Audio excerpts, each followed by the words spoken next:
Bonjour tout le monde, j'espère que vous allez au mieux. Comme j'ai fait pas mal de vidéos un peu sérieuses ces derniers temps, je me suis dit que cette fois-ci ce serait pas mal de faire une vidéo un petit peu plus légère. Ma soeur va fêter son premier anniversaire de la vingtaine cette année, et moi je vais fêter le dernier anniversaire de ma vingtaine. Du coup je me suis dit que ça serait sympa de faire une petite analyse ou en tout cas un petit retour d'expérience sur cette drôle de période de la vie. Ça vaut ce que ça vaut, mais j'espère que ça pourra encourager des gens qui se reconnaîtraient dans ce que je vais raconter. Évidemment, comme à chaque fois que je fais des vidéos comme celle-ci qui sont un petit peu plus personnelles, ça ne va pas forcément correspondre à tout le monde et c'est très bien comme ça. Si je dis des choses qui vous chatouillent vraiment, n'hésitez pas à les partager dans les commentaires et on pourra en discuter sereinement. On est parti avec 3 grandes thématiques plus ou moins dans l'ordre chronologique. La galère. Déjà, pour commencer, j'ai l'impression que pour la plupart d'entre nous, la vingtaine, et surtout au début avec la vie étudiante, ça peut se résumer par la grosse galère. C'est le cas côté finances et confort de vie en particulier, et on va le voir juste après avec quelques chiffres, mais on parle globalement de bourse étudiante, de job étudiant, de stages mal payés, de manger des pâtes et des kebabs, d'habiter dans des placards, et est-ce que j'oublie quelque chose ? L'analyse des revenus salariaux par l'INSEE pour l'année 2022 utilise des données de 2019, donc ça commence à dater un petit peu, mais on y voit globalement que les moins de 25 ans qui travaillent génèrent en moyenne 8 140 € par an, ce qui représente 6800... I wish. Ce qui représente 680 € par mois, donc notamment parce qu'ils ne travaillent pas à temps plein toute l'année. Pour ceux qui touchent la bourse étudiante, on parle au maximum de 6 883 € par an pour les boursiers de l'échelon le plus élevé et qui en plus profitent du maintien de leur bourse pendant les vacances d'été, ce qui revient à moins de 600 € par mois. Donc on est toujours sur les mêmes ordres de grandeur. Je précise au passage que moi j'ai vécu avec cette bourse uniquement et j'en suis vraiment super reconnaissante, c'est vraiment mieux que rien. Et les stagiaires, bon déjà ils sont pas rémunérés s'ils travaillent moins de 2 mois, mais alors même après ils sont payés 3,90 € de l'heure s'ils sont au minimum et oui ça sonne comme une blague mais en fait ça n'en est pas une. Vous vivrez probablement mieux avec des heures de babysitting. Pour le plaisir, je vais essayer de vous insérer quelques exemples d'appartements luxueux qui vous sont accessibles avec ce type de budget si jamais, comme moi, vous avez commencé votre vie d'adulte dans une grande ville comme Paris. Avec un bonus, toilette sur le palier, fenêtre optionnelle, sortie laverie le dimanche. Au final, à moins d'avoir des parents qui peuvent vraiment pas mal vous aider, et si c'est le cas, soyez reconnaissants parce que ce n'est vraiment pas le cas de tout le monde, on commence tous son parcours humblement. Et personnellement, au final, je trouve que c'est plutôt une bonne chose, et même je dirais que je me suis bien amusée, parce qu'à l'époque, j'avais l'impression que tout était sans conséquence et que tout était temporaire. Chaque nouveau petit élément de confort m'a paru être une énorme progression, une douche, le 7e étage sans ascenseur au lieu du 8e, une machine à laver... Non, ça on n'en parle même pas, ça c'est pour quand on commence à travailler.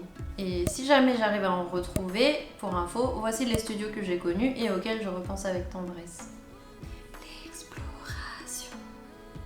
L'avantage avec une période de galère, et quand on n'a pas besoin de beaucoup de confort, c'est qu'on n'a pas non plus énormément à perdre, et au contraire, on a beaucoup à gagner si on est prêt à explorer un peu. Il y a une vidéo que j'aime beaucoup de Mark Manson, donc un monsieur dont j'ai déjà parlé dans d'autres vidéos dans le passé, et qui a écrit le livre L'art subtil de s'en foutre, qui est un petit peu ma bible. Il explique dans la vidéo qu'il y a 4 grandes phases de la vie, qu'on peut aussi appliquer à chaque domaine de sa vie, qui sont l'imitation, l'exploration, l'engagement et la transmission. L'imitation, c'est la phase pendant laquelle on reproduit ce qu'on a autour de nous. C'est la phase dans laquelle on est pendant l'enfance, avec en général nos parents pour modèle, mais c'est aussi la phase dans laquelle on est quand on débute dans une nouvelle discipline. L'exploration, c'est la phase pendant laquelle on rompt avec ce qu'on a connu et imité pour aller rechercher ce qui nous correspond plus en tant qu'individu par l'expérimentation. À l'échelle de la vie, ça commence souvent à l'adolescence et je dirais jusqu'à la fin de la vingtaine. L'engagement, c'est la phase pendant laquelle on fait des choix auxquels on se tient, parce que ça n'est plus satisfaisant de passer d'expérimentation en expérimentation, pour construire des choses plus grandes, qui demandent du temps, comme construire une expertise dans un domaine, ou construire une famille. Et l'héritage, j'ai changé de mot parce que du coup j'ai repensé ma traduction en cours de route, c'est la phase pendant laquelle on prépare la transmission de ce qu'on a appris et de ce qu'on a construit, pour pas que l'œuvre de notre vie disparaisse sans laisser de traces. Et pour revenir à la phase d'exploration dans la vingtaine, parce que c'est quand même notre sujet, trouver ce qu'il nous faut, ou le type d'environnement dans lequel on s'épanouit, ou une carrière qui nous plaît au moins un petit peu, ou les bonnes personnes pour s'entourer, c'est dur. En fait, j'ai envie de faire clown, moi, quand j'y pense. Et ça prend de plus en plus de temps aussi. Les gens font des études plus longues et se réorientent pendant leurs études pour arriver à un premier emploi beaucoup plus tard qu'avant. L'âge moyen d'accès à un premier emploi entre guillemets stable est passé de 20 ans en 1975 à 27 ans aujourd'hui, selon Jean Viard, qui est sociologue, si jamais vous le connaissez, mais moi j'avoue que je ne le connais pas, et en plus je n'ai pas trouvé les données sources. Mais voilà, au moins vous savez ce que ça vaut. Les gens se marient aussi de plus en plus tard depuis les années 70, bien après 30 ans. Je vais essayer de vous montrer l'évolution avec un graphe. Même si en réalité les gens s'engagent autrement en emménageant ensemble beaucoup plus tôt que ça. Et les gens avaient leur premier enfant à 24 ans en moyenne au début des années 70, contre plus de 30 aujourd'hui. C'est pas grave parce qu'en fonction des études, on couvre pas les mêmes périodes ou on n'utilise pas les mêmes méthodes. Désolé. On continue, on y est presque.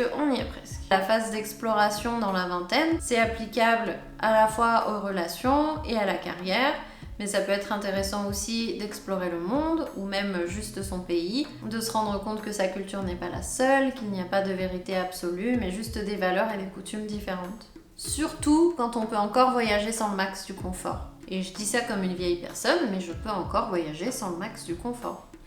La stabilité. Dans la vingtaine, comme toute la vie, le temps passe et compte.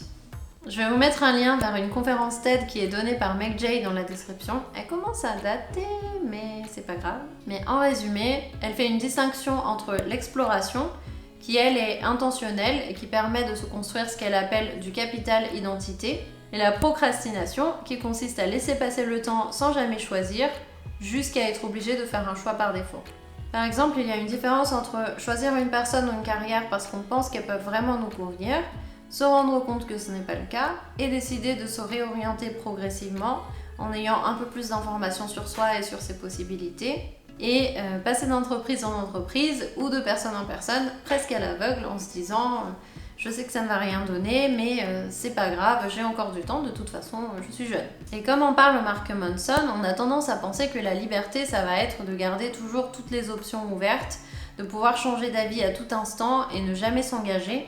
Et ça se voit aussi pas mal dans notre manière de consommer. On veut tout, plus et changer tout le temps. Mais la liberté qui donne du sens à ce qu'on fait et qui du coup nous rend plus heureux, c'est celle de faire des choix forts avec des convictions. Des choix auxquels on se tient suffisamment longtemps et pour lesquels on est prêt à faire beaucoup d'efforts pour construire quelque chose. Et une fois qu'on s'implique dans ce choix, on concentre toute notre attention dessus et du coup on en oublie même les alternatives. Bon, tant pis, je la garde comme ça. Et penser tout le temps qu'il pourrait y avoir mieux, c'est trop frustrant. Et en parlant de choix forts qui améliorent la vie, la vingtaine c'est le bon moment pour mettre en place les bons systèmes autour de soi et commencer à prendre les bonnes habitudes. Le plus tôt possible, mais il n'est jamais trop tard, c'est pas grave si vous n'avez pas la vingtaine. Assainir sa consommation, consommer moins et mieux pour apprécier davantage ce qu'on a. Assainir ses finances, parce que les erreurs il vaut mieux les faire tant que vous êtes encore sur des petits montants et que personne ne compte sur vous. Et que personne ne peut être déçu.